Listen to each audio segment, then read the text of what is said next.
Hey guys, what's up and welcome back to the channel. Today we're taking a ride on the Survival Machine, currently in early access on PC. It's priced at £15.49, but you can currently get it for 20% off for £12.39. It's a solo co-op survival game where your fortress is a rolling machine, cruising through biomes, gathering resources and fending off zombies. As always, let's start with gameplay and a little bit about the story. Well, there's no deep story here. Basically, it's more of a sandbox survival adventure. There is a cutscene at the beginning to explain some things, but I'm not sure it was massively needed. Your huge moving machine is your mobile home and base. During the day, you explore points of interest, loot, solve puzzles, and gather resources. When night falls, you'll then get attacked by zombie waves. What is really nice about this game is you can change the difficulty to your liking. So I picked every 3 days for a zombie wave to attack to give myself a bit of time to get used to the game. I also removed weapon durability, as my god, I always hate that in games, but I did like you could change a lot of the settings. The loop is pretty solid: daytime, nighttime expeditions, get some resources, craft and build on the machine, and then in my game every 3rd nighttime,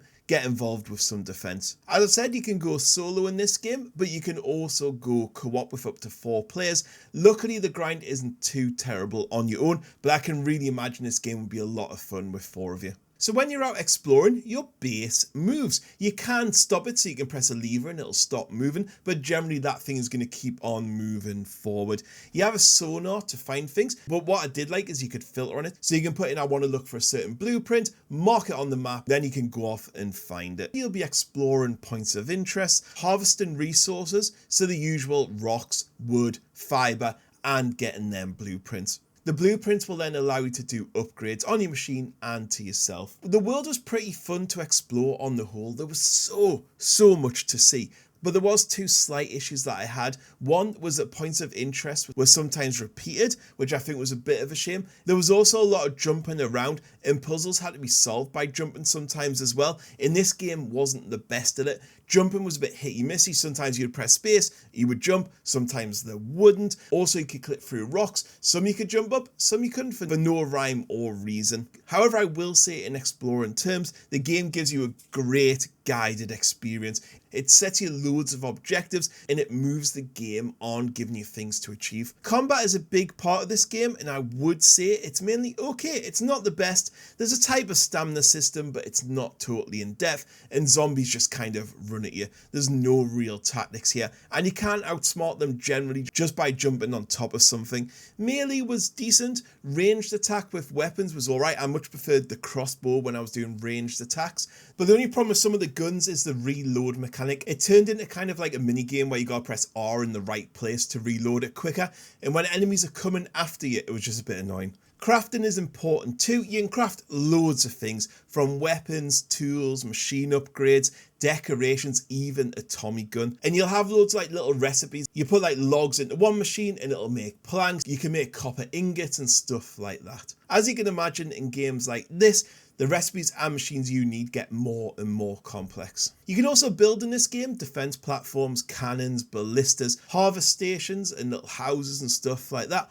all on top of your moving base. You can't build them anywhere else, just on your base. And then the final part is nighttime, when the zombies assault. So as I said, I set it to every 3 days, and you gotta fight them off using melee, ranged. You can put little traps down, fortifications. There'll be a set amount of waves at them. Once you're done, that's it, over and done with until the next one. The puzzles in the game were usually fairly easy to solve. Some will take a little bit of exploring and looking around, but usually nothing too bad. Your base itself will stop at roadblocks, and these are like kind of bigger puzzles. You'll have to figure out how to get through it. Usually it involves blowing something up or opening a door or something like that. However, the objectives in the game will usually direct you to what you need to do.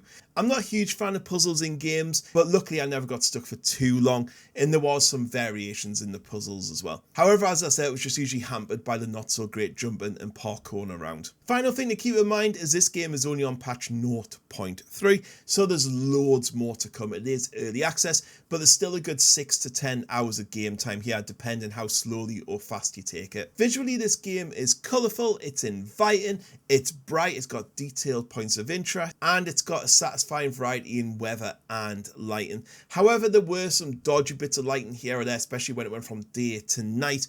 But what is cool is at night you can really see your base from a distance, and it has this big spotlight on and it illuminates areas around you, which is pretty cool. I would say the sound design is a bit more on the functional side. You know, you got your zombies all making the same types of noises. Your machine makes like a basic hum, and you can hear the steam coming out of it. There's no music or anything yet, so it can feel a little bit quiet at times, but for what was there, it was alright. So in conclusion, Survival Machine offers a fresh take on survival with its mobile base, cooperative defense and evolving sandbox. While it's still in early access and combat and crafting do need some work, there's a real charm in this one.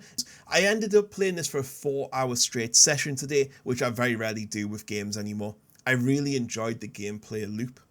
If you're looking for like a co-op survival game or even solo and don't mind early access rough edges, this offers quite a solid foundation, I think. I really look forward to revisiting this in the future and seeing what the devs add next. If you enjoyed this video, smash the like button and subscribe for more reviews, and I'll see you on the next one. Catch you all later. Goodbye.